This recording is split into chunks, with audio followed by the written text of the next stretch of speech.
तुझं माझं जमेल ना भाग 1. शुभमंगल सावधान म्हणत डोक्यावर अक्षता पडल्या होत्या.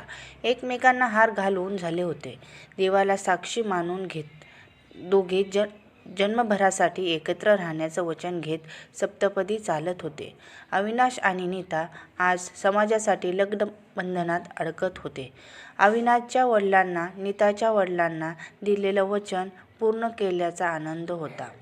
पण अविनाश आणि नीता मात्र आपल्याच विश्वात होते, आपल्याच विचारात. 1 महिन्यापूर्वी यशवंत देसाई म्हणजे नीताचे बाबा अचानक कोणाच्या ध्यानीमनी नसताना हे जग सोडून गेले. पाठीमागे नीता आणि तिची आई सीमा दोघांना ठेवून. त्याच दिवशी आनंदरावांनी त्यांना खूप धीर दिला आणि त्यांच्या पाठीशी आपण खंबीर असल्याची जाणीवसुद्धा करून दिली. नीता तर बाबा नाहीत हे मान्यच करायला तयार नव्हती. सर्व मुली जशा आपल्या बाबांच्या लाडक्या असतात तशीच नीता पण होती. आनंदरावांनी खूप समाजवाल्यांवर तिने हा मान्य केलं की तिचे बाबा आता नाहीत. बाबा गेल्यापासून नीता जशी हरवलेली असायची. बरेच दिवस तिला तसं बघून दिनकररावांचा जीव तुटत होता. आनंदरावांनी मनात ठरवून नीताच्या आईकडे नीतासाठी लग्नाची मागणी घातली, तेही त्यांच्या मुलांसाठी, अविनाशसाठी. हे सर्व इतक्या जलद गतीने झालं की कोणाला विचार करायला वेळच मिळाला नाही. ना अविनाशला ना नीताला. अविनाश कुलकर्णी, आनंद आणि सुमन कुलकर्णी यांचा ज्येष्ठ पुत्र. आनंदरावांना 2 अपत्य, मोठा अविनाश आणि छोटी मनीषा. अविनाशने MBA पूर्ण करून वडिलांना मदत म्हणून त्यांचं ऑफिस जॉईन केलं. खूप कमी वेळातच त्याने त्यांचा व्यवसाय खूप मोठा केलं. आणि मनीषा अगदी नावाप्रमाणे होती, स्वतःच्या मनाप्रमाणे वागणारी. नीता ही आनंदरावांच्या मनात आधीपासूनच होती. अविनाशसाठी नीताच योग्य आहे हे समजून त्यांनी तिला मागणी घातली. यशवंतरावांच्या पत्नीनेही त्यांना होकार देऊन टाकला, कारण नीतासाठी अविनाशपेक्षा चांगला मुलगा त्यांना मिळाला नसता. आणि तसंही यशवंतरावांनी सांगितल्याप्रमाणे त्यांच्या मित्राच्या घरी नीता नक्कीच सुखी राहील हे त्यांना माहीत होतं. आई बाबाच्या या निर्णयावर दोघेही काही बोलत नाहीत. एक दिवस बाबांच्या विचारात असताना नीताचा फोन वाजतो. नंबर सेव्ह नसल्याने नीता फोन उचलते. समोरून एक आवाज येतो, हॅलो, मी अविनाश, मला तुम्हाला भेटायचंय. अविनाशच्या अचानक आलेल्या कॉलमुळे नीता गोंधळून गेली. हा नाही हा. मी नीता, मला पण तुम्हाला भेटायचंय. नीता अनाधवनाने बोलू लागली. मी तुम्हाला वेळ आणि पत्ता पाठवतो. नीता काही बोलणार त्याआधी अविनाशने फोन ठेवला होता. हा असा काय म्हणत ती पुन्हा विचार करत बसते. लगेचच अविनाशचा मेसेज नीताला येतो. एका कॅफेचा पत्ता आणि वेळ असते. नीता ते बघून फोन ठेवून पुन्हा आपल्या विचारात जाते. इथे अविनाशसुद्धा त्याच्या विचारात असतो. नीताला तसं बघून तिची आई समोर येते आणि ती मात्र तिच्याच विचारात असते. अविनाशचा फोन येऊन गेला आणि ते भेटणार असल्याचं आईला सांगते. सीमाताई आनंदरावांना आज मुलं भेटणार आहेत कळवते. दुसऱ्या दिवशी नीता जरा लवकरच उठून तयार होते. आधी ऑफिसला जाऊन मग अविनाशला भेटायला ती कॅफेमध्ये जाणार होती. अविनाशसुद्धा लवकर ऑफिसला जाऊन लवकर निघायच्या तयारीत असतो. दोघांच्याही मनात एक हुरहुर असते, पहिल्यांदा भेटायची हुरहुर.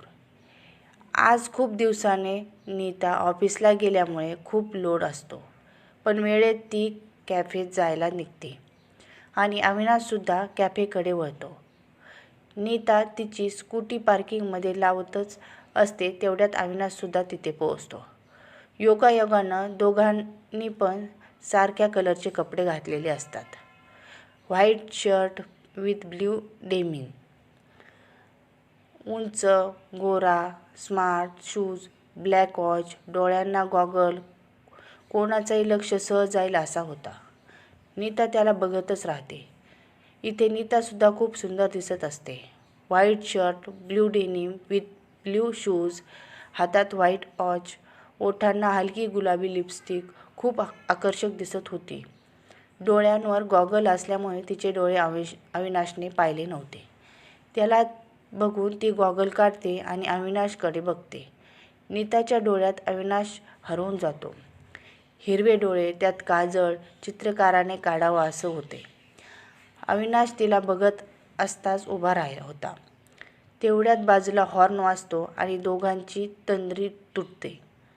दोघे पण खाली मान घालून इकडे तिकडे बघायला लागतात. अविनाश हात पुढे करत हाय करतो. नीतासुद्धा तसंच करते. दोघेही कॅफेमध्ये जाऊन बसतात. अविनाशचा ओळखीचा कॅफे असल्याने त्याला ऑर्डर द्यायची लागत नाही. दोघे जरा अवघडल्यासारखेच होते. अविनाशने खुणेनेच ऑर्डर दोघांसाठी केली होती. कॅफेमध्ये खूपच प्रसन्न वातावरण होतं. म्हणूनच काही वेळात दोघे जरा रिलॅक्स झाले. ऑर्डर येईपर्यंत अविनाश नीताकडे पाहत होता, पण नीता मात्र अविनाश काही बोलतोय का याचा विचार करत होती. ऑर्डर आली तशी अविनाशने डोळ्यांनीच नीताला कॉफी घेण्यास सांगितलं. तुला हे लग्न मनापासून करायचं आहे ना? अविनाशच्या प्रश्नाने नीता गोंधळून गेली. हो, म्हणजे नाही, ते सगळं खूप घाईत होते असं वाटतंय. नीता खाली मान घालूनच बोलत होती. तुम्ही अशाच गोंधळलेल्या असता का? अविनाश कॉफीकडे बघत बोलतो. मला एवढ्यात लग्न नाही करायचं, नीता बोलते आणि अविनाश चमकून तिच्याकडे बघतो. बाबा गेल्यावर हे असं काहीतरी काकांच्या मनात असेल असं मला वाटलं नव्हतं.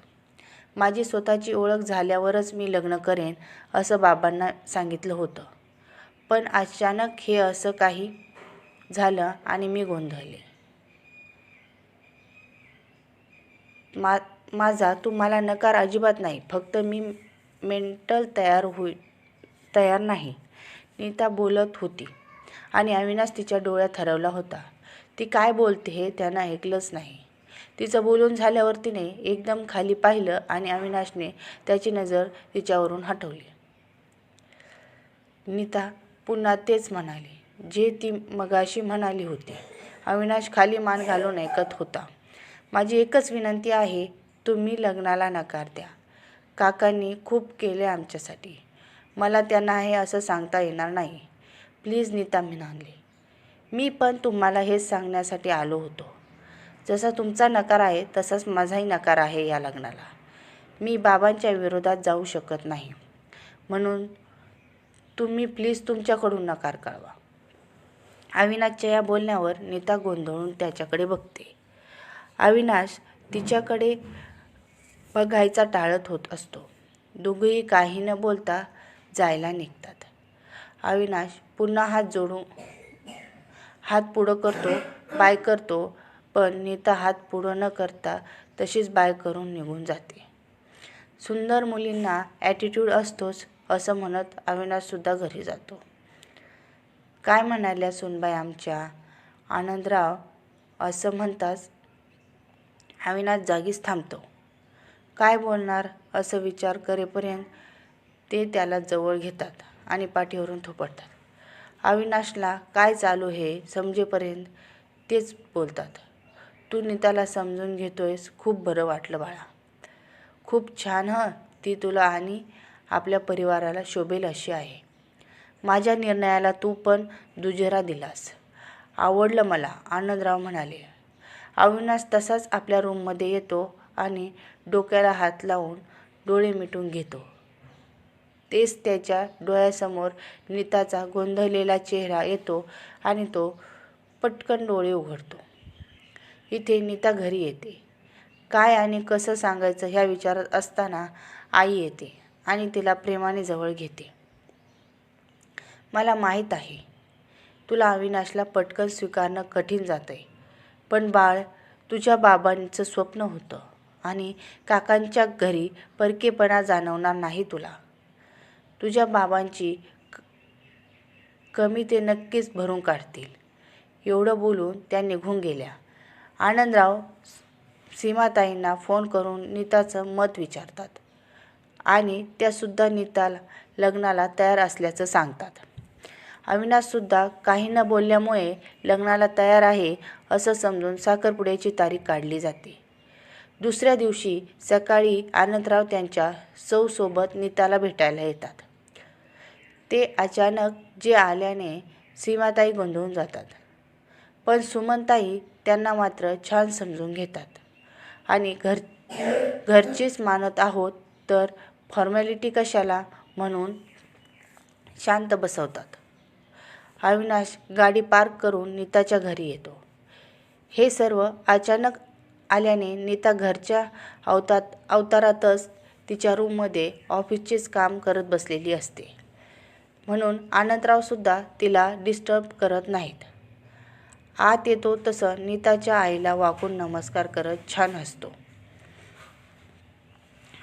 त्याच्या या वागण्याने सीमाताई सुखावतात आणि आपला निर्णय योग्य आहे या समाधानात त्यांच्या चेहऱ्यावर येतं. अविनाशच्या वागण्याने सीमाताईचं नव्हे तर आनंदरावांना पण बरं वाटतं. सीमाताई सर्वांच्या चहा नाश्त्याची तयारी करायला गेल्या होत्या. मदत म्हणून सीमाताईंना पण गेल्या. आनंदराव आणि अविनाश दोघे हॉलमध्ये बसलेले होते. तेवढ्यात वरच्या रूमच्या दार उघडल्याचा आवाज आला आणि दोघांनी पण वर पाहिलं. तेच नीता हातात लॅपटॉप घेऊन बाहेर येताना दिसली. Black top, grey track pant, कानात हेडफोन, हातात लॅपटॉप, डोळ्यावर चष्मा, अस्ताव्यस्त केस, पण तरी खूप रेखीव दिसत होती. अविनाश तिला तसं बघून उठून उभा राहिला. बाबा सोबत आहेत हे विसरून तो एकटक तिच्याकडे बघत होता. नीता मात्र आपलाच विश्वास कोणाशी तरी बोलत होती. तिचं लक्षच नव्हतं. तिचा कॉल संपला तसा तिने हातातच लॅपटॉप बंद केला आणि खाली कोण आहे ते पाहू लागले. अविनाशला समोर बघून ती तिथेच थांबली आणि अविनाशला बघतच राहिली. योगायोगानं आज पुन्हा दोघे सेम होते. Avinash black shirt with grey formal पॅन्टमध्ये आला होता. फॉर्मलमध्ये तो खूपच हँडसम दिसत होता. अविनाश हात वर करून त्याने तिला हाय केलं आणि पळतच रूममध्ये गेली. तसा अविनाश भानावर आला आणि आपण नीताच्या घरी आहोत हे समजल्यावर इथे तिथे पाहू लागला. पण आनंदराव बाजूला नव्हते. तसा गप्पपणे खाली बसून त्याने मोबाईल काढला.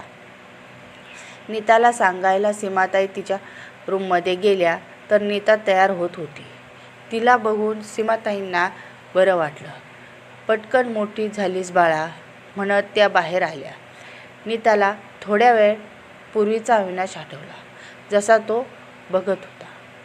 Please subscribe my new channel. Thank you.